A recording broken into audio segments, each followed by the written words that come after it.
slides, please. Thank you very much. It's my honor to speak to you as a representative of the Scoliosis Research Society. I'm the immediate past president. Larry Lanke is the president now. And I want to thank you for the invitation to be part of this wonderful meeting here in Prague. For those of you who are not aware of it, the Scoliosis Research Society is one of the world's premier spine societies, and in our estimation, the Spinal Deformity Society. Our mission statement is that the purpose of the SRS is to foster the optimal care of all patients with spinal deformities. That includes all ages, all ethnic backgrounds. And this humble organization began, founded upon in 1966 by these 35 members here at their first meeting in Minneapolis, Minnesota. And their purpose at that time was to study the causes and treatments of spinal deformities and to monitor the results of their treatment. Many of those members in that group included names that you're all familiar with, such as you see depicted here, giants in our field. And from these humble beginnings, you can see that over the last 45 years we've grown. This is a recent picture of our board meeting, and we have grown to close to 1,100 members. We now have 4 meetings a year. We have 250 non-U.S. members, and this includes neurosurgeons as part of the organization. And if you look at the faces on that board, we truly have an international representation. Our meetings include the annual meeting. 2/3 of these are within the boundaries of the United States and 1/3 outside. The IMAST meeting is always outside of the United States, and it alternates in its locations. The worldwide courses, which are new within the last few years, we have been running 2 per year, but in the last few years we've actually run 3 and sometimes even 4 a year in many global locations. Can you advance the slide, please?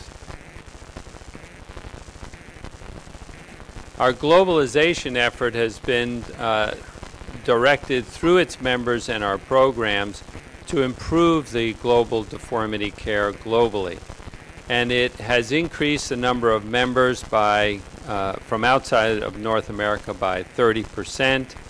We have increased our awareness and opportunities for leadership as well, now having 3 of our SRS board members from outside of the U.S. There's been an increase in spinal deformity training for underserved areas in order to increase the access to spinal deformity care through our global outreach programs. These are some of the locations where we have had our worldwide courses throughout the world, and you can see it truly does span the globe.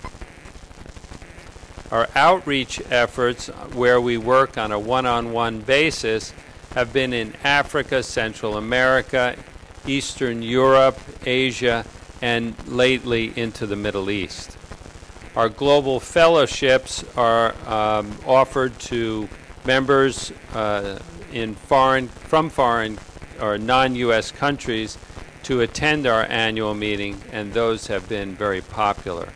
We've combined some of our meetings with these organizations, and the CCOT meeting you see listed there as well. Our traveling fellows include 3 prospective members who apply through a very selective process and either are from outside of the U.S. or from inside the U.S., alternating each year from which direction they go and where they go to visit centers throughout the world. And what have we accomplished through these efforts? Well, I believe that we have promoted excellence in teaching and the care of children and adults across the globe, and maybe in some way contributed towards harmony amongst people. The goals and plans for this are to continue running these meetings and to promote research wherever we can around the world and encourage our members to participate in the outreach efforts.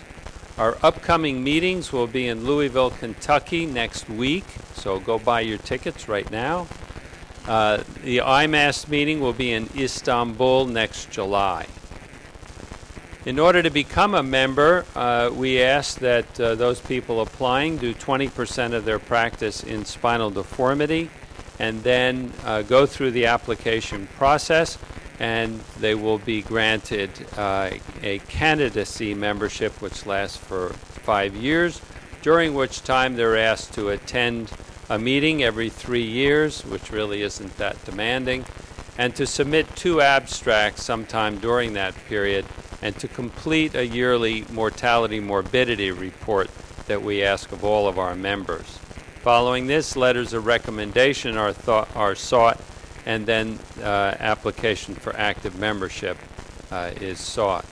The dues, which for many people seem to be a stumbling block, have been changed such that they're linked to the World Bank classification for countries, and as you can see, there are reductions that are afforded for these membership dues. If you are interested, I would be happy to talk to anyone later on, or Tressa Goulding, who's here in the audience, would be happy to talk to any prospective candidates.